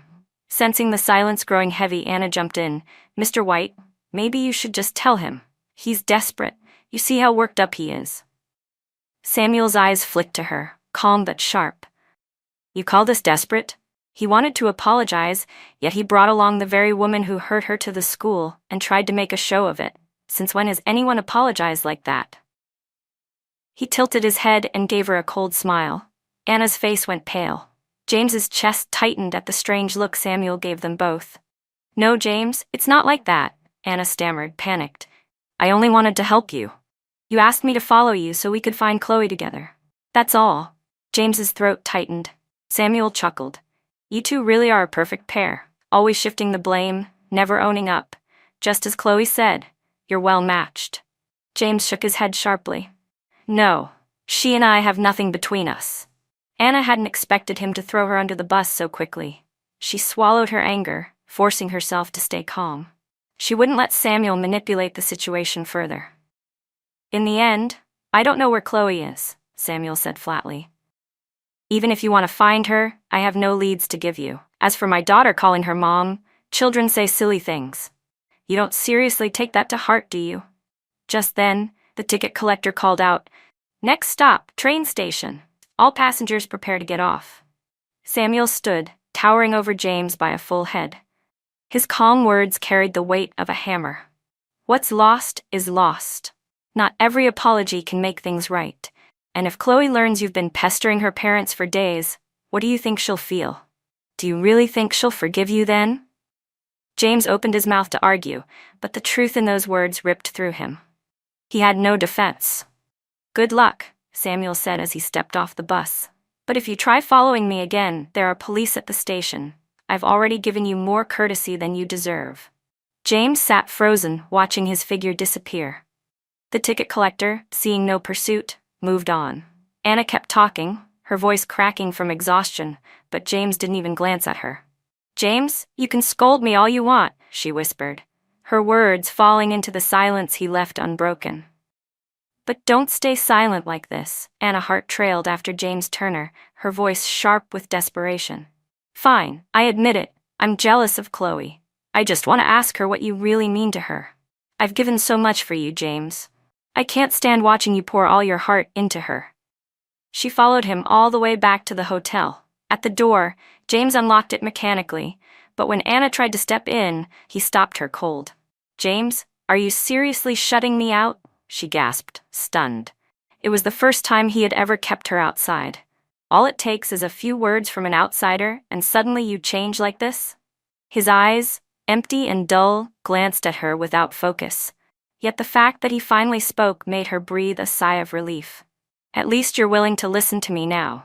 James, hear me out. I'm nothing like what Samuel White said. His voice cut through hers, colder than ice. Too late. Too late? What do you mean? Anna froze. In those hollow eyes she saw both regret and a strange clarity. Too late that I didn't see through you sooner. But I won't forgive you again. Anna's heart went numb. James, how can you say that? Do you know how much I've sacrificed for you? We should have been together. How did it turn into this? He shook his head slowly. I should have realized. The moment you could abandon everything and walk away from me, your heart was never simple. I let myself be dragged along by your little schemes until you drove a wedge between me and Chloe that can never be erased. You must be thrilled, watching me dance in your palm. Years ago it was the same, and now it's still the same. Memories flashed before his eyes, each sharper than the last. Anna's face went pale. No, it's not true. When I went abroad it wasn't by choice. The moment I had a chance, I came back to find you. But you were already married. What could I do? Did you expect me to think you'd stand still and wait for me forever? James's eyes snapped open, his voice cutting off her excuses. Don't make up more lies. You're not like Chloe. You only thought I was worth holding on to once I climbed the ranks. But Chloe? She didn't even know who had saved her, didn't know I was a commander. When I told her I needed to take responsibility, she told me to think carefully first. She never wanted me to feel obligated to her. His words broke apart, each one laced with regret. Anna's face drained of blood. No, that's not true. All she received in return was his disgust. Go back to base. This time I'm not going with you. I should have seen it from the start, why you insisted on tagging along. You never wanted me and Chloe to reconcile. Everything that's happened now, this is all thanks to you. The door slammed shut in her face. Anna trembled, her whole body shaking. How had her perfect plan unraveled so completely? Why was nothing as smooth as it had been back at the military district? She should never have come here. She should have stayed put, quietly waiting for James to return and marry her. But the thought of Chloe truly reconciling with him had been unbearable. That was why she clung to him everywhere he went. And now, everything had crumbled. Anna stood in shock, not knowing what to do. Meanwhile, in North City, Chloe had just learned that Samuel White was arriving that afternoon. Coincidentally, she had half a day off, so she decided to meet him at the station and take the chance to stroll around the city. A suggestion her colleague Miss Wang had once made, though Chloe had forgotten in the busyness of training. Samuel's train was due at 3. Chloe arrived more than 10 minutes early, only to be stopped by a group of elderly matchmakers. Hey, young lady, you're so pretty. You must be a teacher, right? One of them asked. Chloe blinked in surprise. How did you know? The old woman chuckled. I have sharp eyes, that's how. Where are you from? Where do you teach? How many siblings do you have? How old are you this year? The barrage of questions left Chloe dumbfounded. Realizing she had run into a matchmaking group, she shook her head quickly. Sorry, I have something urgent, I really need to go. But the woman wasn't about to let her go. You're so beautiful, so educated, and you're not married yet, are you? I have a perfect candidate for you. He's 6 feet tall, studied for his master's overseas, and just came back, the old woman insisted. At that, I almost burst out laughing. In this day and age, someone like me would never be chosen to marry a master's degree returnee. I didn't want to argue further. I still needed to meet Samuel White at the station. Ma'am, I really have something urgent. I don't have time right now. She was old, so I didn't want to be rude. I tried to pull my hand back gently, but she clung to me. Girl, I'm not lying to you. You'll fall for him the moment you meet him. His family is wealthy. His parents run a business. You'll live a life of comfort. Just marry him, have 2 sons, and you won't even have to worry about housework. Everything will be taken care of for you. Her words nearly twisted my face in frustration. I tugged at my hand again. Ma'am, I really do have something important. Another time, maybe. If I kept hesitating, Samuel might already pass me by. But she wouldn't stop. No rush. His family even prefers a daughter-in-law who's a teacher. Just give them 2 boys, that's all. Even if you don't, you can keep trying until you do. My stomach turned cold at the thought. What kind of logic was that? In this world, if a woman doesn't have children, can she still be called a woman? She added. That was enough. I yanked my hand free, anger flaring. I've respected you, but please don't demean women like that. You're a woman too. How can you say we're not women if we don't give birth? She froze for a second, then glared at me. So what if you've had a little schooling? You don't know how high the heavens are. If your parents heard you talk like that, they'd beat you for being so unfilial. Her mask had slipped. I gave a cold laugh. My parents only have me, and whether I marry or not, they support me. People like you shouldn't have children. You'll only ruin them. I had planned to just keep the peace, but her words were too vicious. You insolent girl. No wonder you're still single. Today I'll teach you a lesson on behalf of your parents, she snapped, raising her hand to hit me. The crowd swelled with onlookers. I couldn't strike back, I could only try to dodge, but she was fast, and her hand was already swinging down. Enough. A warm, deep voice cut through the noise. I froze, turning to see Samuel White gripping the woman's wrist firmly. Relief washed over me. How did you know I was here? He let go of her hand and gave me a small smile. I heard your voice. I bit my lip, realizing I must have been too loud earlier. And who are you? The woman snapped. Samuel's face hardened. An old woman with no manners. Keep this up and I'll take you to the police station. Furious, she jabbed a finger at us. She's not even married yet, you're this close. What's your relationship? Look, everyone, look at them. I narrowed my eyes. You're a woman yourself. How can you slander another woman just because I turned down your blind date? You even said you'd teach me a lesson like my parents. Who do you think you are? People say women have it hard, and it's because of people like you, women who trample on other women, that society stays so harsh. She faltered, speechless. Around us, other women began to chime in. She's right. That lady hasn't done anything wrong. Yeah, you're being way too harsh. Samuel glanced at the crowd, then said evenly, You've misunderstood. She's my wife. She doesn't want children, and I support her completely. I looked at him in surprise, but quickly understood. In this time, a man and woman traveling together would stir gossip. Explaining would be useless. The woman's face turned black. In my eyes, your wife is worthless. But in my eyes, Samuel countered, she's an exceptional teacher, raising countless students. And you'll stay trapped in your narrow world, tearing down other women. His words left me stunned. I hadn't expected him to be so progressive. Around us, more people nodded in agreement. Finally, the woman muttered angrily and slunk away under the weight of their stares. On the way to the university, Samuel sighed. I misspoke today, and put you in a tough spot. I should have warned you first. I shook my head. It's fine. No one here knows me anyway. I didn't even get the chance to thank you. Today, I felt like I'd seen another side of Samuel White. For a moment, I thought, perhaps in the past, he and his wife must have been very happy together. Honestly, we argued quite a lot, Samuel admitted calmly. I widened my eyes. Really? That's hard to believe. I thought you two were college classmates. He gave me a helpless glance as we sat down in a roast duck shop. In college, she was amazing, but after we married, things changed. Maybe it was because of her conservative parents. They restricted a lot of the thoughts she once had. I tried to talk to her, but it was useless. My fault was not realizing how deeply troubled she was. His voice was restrained, yet full of regret. Perhaps his work had kept him too busy, leaving his wife to shoulder her struggles alone. After childbirth, she must have been overwhelmed, slipping into despair. If only he had paid a little more attention, indulged her feelings just a bit, maybe things would have turned out differently. I couldn't help but feel regret on his behalf. Samuel nodded. Back then, I wasn't mature. I only thought about building a career. And then, she used her death to make me realize the importance of family. I owe her more than anyone else in my life.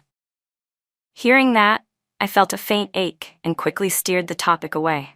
I didn't want to listen anymore. Stories like this happened too often in these times. Even later, when women began to awaken to their rights, the pressure from society was still greater than their progress. The path to that awakening was unbearably hard. After finishing the roast duck, Samuel still had to report to the research institute, so we parted ways. I'll contact you when I get back, he said before hurrying off. I walked back to the hotel, unable to shake the heaviness inside me. Yet everything that had happened today only strengthened my resolve to take the graduate school exam, to grow stronger. In the blink of an eye, a month had passed. The trip had gone smoothly. Samuel finished his research early and waited for me for 2 days. Then we both returned to Fairview together. So, you're really determined to take the grad school exam this time? He asked, noticing the book in my hand. I nodded. Yes, I want to study in Capital City. If I could, I'd keep studying forever. What major are you aiming for? My gaze hardened slightly. I'm a teacher. I still want to study philosophy. I want to pass on my beliefs to the girls who come after me, to tell them that daughters must know how to protect themselves. Even if their parents never teach them self-respect, they must teach themselves to value and love who they are, to remind themselves that they are the most important and not let anyone manipulate their spirit. The path may be hard, but with persistence, one by one, people will change. Like a frog in warm water, it takes time, but things will eventually get better. That sounds incredible, Samuel said with a half smile. Then I'll entrust Lily's outlook on life to you. I immediately answered, Of course. Lily might not have her birth mother anymore, but since she had once called me Mom, I would do everything to help her grow well. And after we get back, do you have any other plans? Samuel asked suddenly. I paused. I'll keep teaching at the school, at least finish this semester. Sometimes I feel like my decision was a bit rushed. I feel guilty toward the students I've only taught for one term, but people need to move forward, and so do I. Only when I improve myself can I have the right to treat others better. Then let me wish you success in your exams first, Samuel said, not pressing further. Just then, Miss Vu appeared, her eyes lighting up with curiosity. Comrade White, where are you from? Until now, I only knew you were a college classmate of Miss Chloe. Seeing the admiration in her eyes, I cleared my throat softly. Miss Vu, you seem a little excited today, don't you? Samuel White glanced at me, paused for 2 seconds, then answered calmly, I'm Chloe's neighbor. At that, Miss Vu's eyes widened in surprise. Miss Chloe, you're really blessed with good neighbors, huh? I didn't quite understand her reaction at first. Comrade White, how old are you? Where's your family from? Miss Vu's smile grew even brighter. I suddenly realized she wasn't asking out of courtesy, she was actually interested in him. Samuel smiled. I have a daughter. Hearing that, Miss Vu's jaw dropped wider than an egg. You're married? Something like that, Samuel said evenly. Beside him, I couldn't help but quietly chuckle. Maybe Miss Vu had rarely met someone she found appealing, only to discover she was a step too late. Miss Chloe, why didn't you say anything beforehand? I was even planning to introduce my cousin to Comrade White. Miss Vu blurted out, cheeks flushed red with embarrassment. I stifled a laugh. How could I have said anything? You showed up so suddenly, I barely had time to react. Besides, if your cousin is open to someone who's been through a divorce, they could still get to know each other. Samuel shot me a look, clearly aware that I was enjoying the scene a little too much. Miss Vu froze. Wait, you mean Comrade White is divorced? Samuel shook his head. That's not something I want to discuss, and I have no intention of remarrying. I wouldn't want to waste your cousin's time. It was a polite refusal, but firm enough. Miss Vu bit her lip, clearly disappointed, and let the matter drop. Still, she cast me a sidelong glare. Miss Chloe, once we're back at school, I have a few educational matters to discuss with you.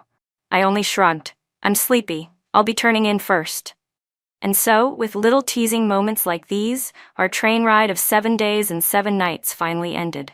At dawn, we arrived back at Fairview Station. See you tomorrow at school, Miss Chloe? Miss Vu waved as her family came to pick her up. I waved back helplessly, this girlie, thinking the first thing she'd probably face at home was another round of blind dates. Just a short distance outside the station, a cheerful voice rang out. Mom!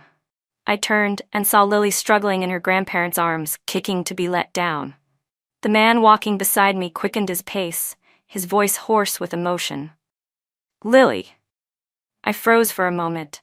It was the first time I'd ever seen Samuel so shaken. Even when he had spoken of his late wife, he hadn't shown this much raw feeling. Clearly Lily was the most precious part of his world. Mom, I missed you so much. Lily was in Samuel's arms for barely 2 seconds before wriggling free, rushing toward me instead. I quickly set down my luggage, greeted Mr. and Mrs. White, then gathered Lily into my arms. You've had a hard time, Chloe, Mrs. White said gently. Come now, Lily, let your foster mom rest. But Lily clung tightly to me, unwilling to let go. I could feel her deep-seated insecurity, so I gently patted her back. It's okay, Mom's back now, we'll have plenty of time to play together. Really? Lily asked hesitantly, tilting her head up at me. With no other choice, Samuel picked up the luggage while I carried Lily home. Mom, Grandma and Grandpa said they'll take me to kindergarten tomorrow. Can you come with me? She pleaded, clutching my hand, her little face clouded with worry. I paused.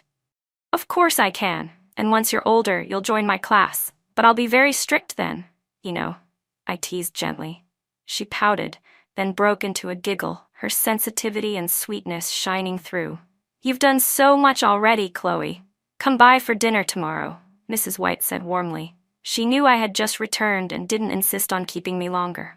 I looked down at Lily and smiled. Don't worry, you're my daughter now. People say a teacher for a day, a father for life. If I've become your foster mom, I'll do it wholeheartedly. Be safe on your way home. Samuel walked me to the door. I pressed my lips together, smiling softly. Isn't that a little over the top? I live right next door. If Lily wants to see me, just send her over. My parents are free too. They'd love having a little one around the house, I said lightly. Suddenly it occurred to me, maybe I wouldn't have children of my own in the future. Being an only child, the thought had always lingered in the back of my mind. Perhaps letting Lily fill that place of closeness wasn't such a bad thing after all. Samuel froze for a few seconds, then simply nodded. All right. Satisfied, I turned to leave. I caught a glimpse of him shaking his head helplessly behind me, though the corner of his lips curved in the faintest smile. But only a few steps from home, I ran straight into James Turner, an uninvited guest I had long since pushed out of my thoughts. Honestly, I hadn't even remembered he might still be lingering here. I had been away for a whole month, yet he was still around. Chloe? His eyes no longer carried the sternness of before, but instead held a glimmer of hope. I regarded him coolly. Why are you still here? Don't you have work? James fumbled, half nodding, half shaking his head. Chloe, I really know I was wrong. These days I've done nothing but hide in the shadows, hoping to catch a glimpse of you in the crowd. I waited and waited. Orders to return came, but still, I didn't see you. I started to wonder, had you really left for good? I never imagined, just the day before I had to go back, I'd see you again. But I didn't dare come closer. You were with family, with Samuel carrying a child and laughing happily. That should have been me beside you, not him. I gave him a faint smile. James, there's nothing between us anymore. Right or wrong on your part has nothing to do with me. I can face you calmly now because I've already forgotten it all. Still, I should thank you. Without you, I wouldn't have woken up so quickly. You made me understand that while men aren't all unreliable, you are. So from now on, I'll only rely on myself. And about you troubling my parents, I know, but I won't hold it against you. Just leave. My heart was steady, without gloating, without amusement, and without any sense of victory. From the beginning, he and I had never shared the same path. My happiness came from making the right choice for myself, not from watching him bow his head. If that were the case, my heart would still be chained to a man, and my decision would lose all meaning. James's eyes reddened.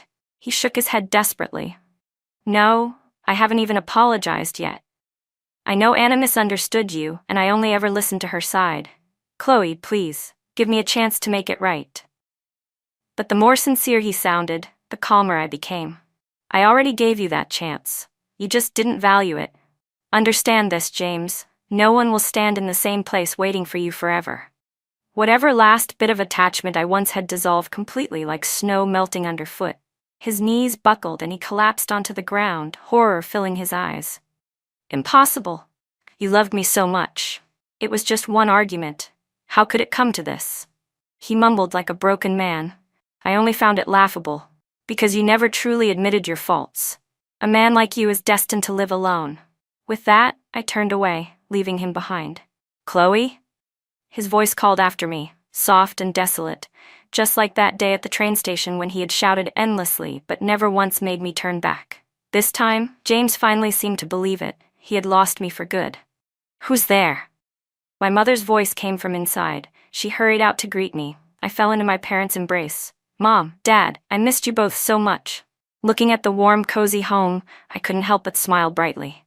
This was what I truly longed for. I told my parents about my plan to take the graduate school entrance exams.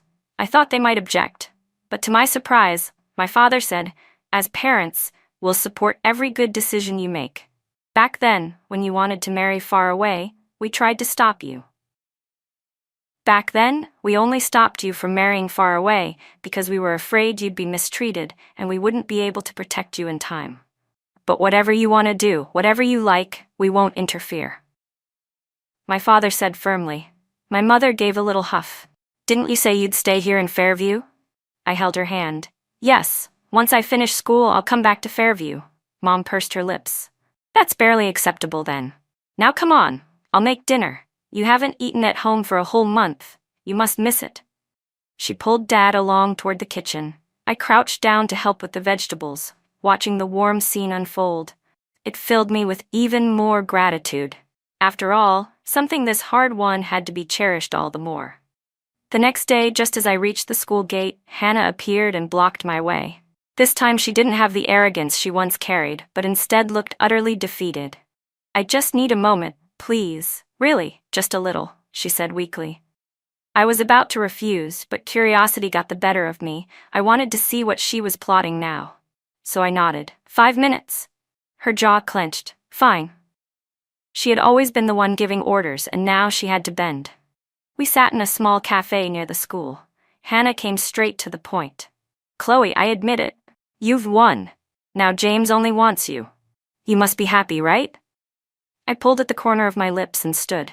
If you called me here just to say that, I don't have time. Grinding her teeth, she grabbed my sleeve. I won't fight you anymore. You can have James. He's in pieces right now, even calls your name in his sleep. I'm letting go, Chloe. I'm giving him to you. I narrowed my eyes, finding it almost laughable. What I don't want, I definitely don't need from you. Her face froze. What do you mean? I mean, James and I are done. Whatever happens between you and him isn't my concern. You schemed to come between us, so be ready for the outcome. Don't dump him back on me like some piece of garbage. You started this mess. You clean it up. I'm not your trash bin. Her whole body trembled with rage. She jumped up. What gives you the right to talk about him that way? I rose too. Everything that happened was because of you. With that, I turned and walked out of the cafe, leaving her words behind me. From that moment, the past was truly over. Time slipped by, and I never saw James again. Maybe he had finally left. These days, sometimes Samuel would come to pick me up after classes, bringing Lily along. It had become a quiet routine. But this time, he came alone. Why just you today? I asked, glancing around, half expecting Lily to jump out from behind something. He gave a small smile. Because I have something I want to talk to you about, so I didn't bring her. I blinked in surprise and nodded. What is it? Let's walk. He started ahead. I followed, puzzled by his silence. After a few minutes, he suddenly stopped, turning to me with a complicated look. Chloe, have you ever thought about remarrying? I shook my head almost instinctively. No. He froze, clearly not expecting such a quick answer. I realized immediately what he meant, and a flush crept up my cheeks. I turned my face aside in embarrassment. So Samuel had feelings for me. He cleared his throat. Lily's close with you, and my parents have been pressing me to find her a mother, so His voice trailed off awkwardly, as if using them as an excuse softened the weight of what he wanted to say. I see. I gave a small, forced laugh, then steadied myself and looked straight at him. Samuel, I really don't intend to remarry. My parents aren't pushing me either. If I could, I'd rather not marry again for the rest of my life. If you're just looking for someone to appease your parents, then you've chosen the wrong person. We had both been circling around the truth. He fell silent, his eyes still carrying a hint of surprise. I went on, firmly. But Lily will always be my daughter. No matter how many mothers she may have in the future, that's a promise. Samuel took my quiet refusal with a small smile. That's fine then. We exchanged a couple of awkward laughs, and before long we reached the housing compound. The words left unsaid were left hanging, destined to stay in that day. I thought to myself, that's enough. No need to make it heavier. Just then, Lily ran out of my house, her little legs carrying her as fast as they could. Mom, Grandpa wouldn't let me go with you. She puffed up her cheeks in protest. I chuckled and ruffled her hair. That's your dad's fault, not mine. Watching us, Samuel's lips curved into a faint smile. The road ahead was still long, but maybe this was enough. The setting sun stretched our shadows across the ground. My name is James Turner. The first time I met Chloe Warren was the day she came to take charge of a new class. By chance, I had the day off. I was passing by the training camp's lake when I saw her slip and fall into the water. I didn't think twice. Saving her was all that mattered. I jumped in without hesitation. Luckily, I reached her in time. She only swallowed a few gulps of water. That was the first time I saw her clearly. Rising out of the water, she looked like a lotus blooming at dawn. Her gentle eyes, her grateful smile, they made me freeze. My heart thudded wildly. Back then, I didn't know it was the stirrings of love. My buddies teased me, saying I should take responsibility. I held on to that thought, so I asked her straight out if she would marry me. I thought she'd laugh in my face, but instead she paused, then nodded. Well then, Comrade Turner, I look forward to your guidance, she said, extending her slender hand with a bright smile. My heart pounded again, even harder. I didn't realize it yet, but that was when I truly liked her. After we married, our once empty home filled with warmth. She fussed over my health, sometimes crying red-eyed when I returned too late. No matter the hour, a hot meal always waited, and she always stayed up for me. By day, she was the best teacher at the compound school, always ready to help anyone who asked. By night, she sewed with careful hands, the devoted wife who made me want to rush home after every shift. And still, I didn't know it was love. To everyone else, she was the perfect wife, the admired military spouse, but I didn't cherish her. I don't know when it started to change. Maybe 2 months after we married, when Hannah came back from overseas. Chloe was quiet, gentle. Hannah was fiery, passionate. Foolishly, my Libra's balance tipped toward Hannah. Why? I still can't answer. My comrades warned me. Hannah abandoned you once. Your wife didn't. Value her. Keep your distance from that woman. But I told myself, women shouldn't be jealous. I was a soldier. I would never bow my head to jealousy. And so Chloe, my gentle, patient wife, ended up crying and fighting with me countless times. Only later did I realize those tears meant she cared. Then came the day she lost our child. She stopped fighting altogether. Whatever I said, she only gave me a faint, bitter smile. That was when I finally understood. It wasn't patience anymore. It was despair. By then it was too late. I had truly lost her. She no longer loved me.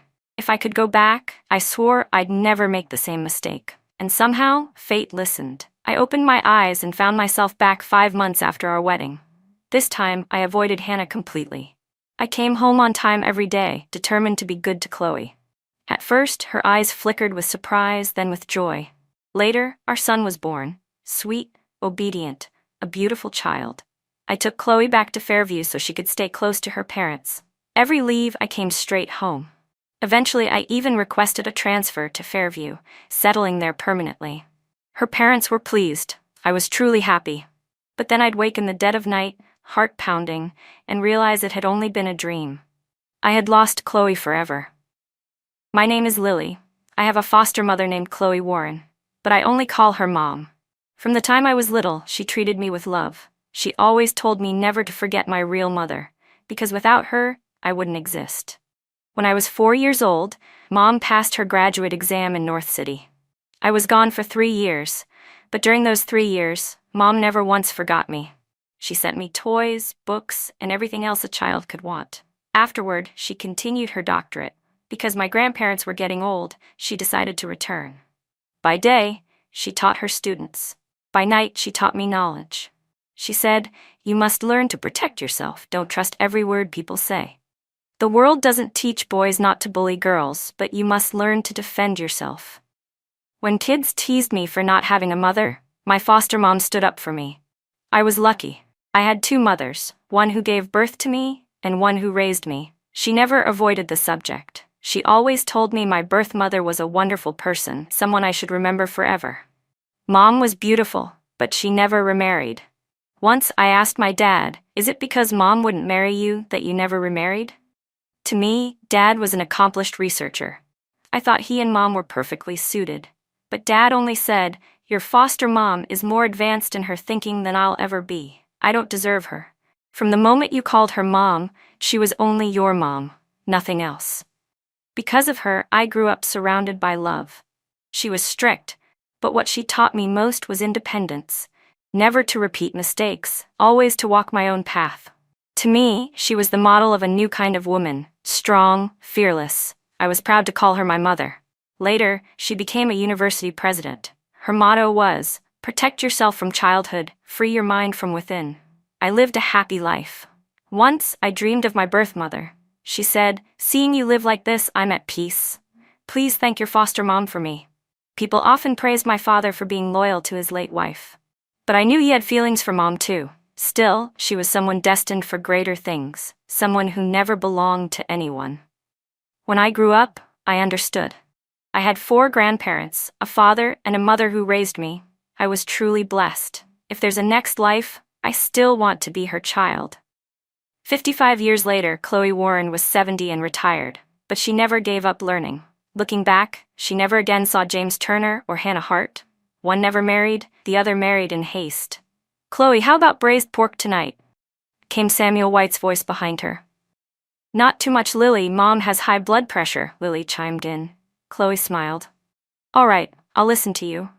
She and Samuel never confessed feelings outright, but in old age they lived together, because that was Lily's wish. Chloe felt her life had been good. She had proven that a woman didn't need a man to live fully. All she needed was herself. At any point in life, a person can begin again,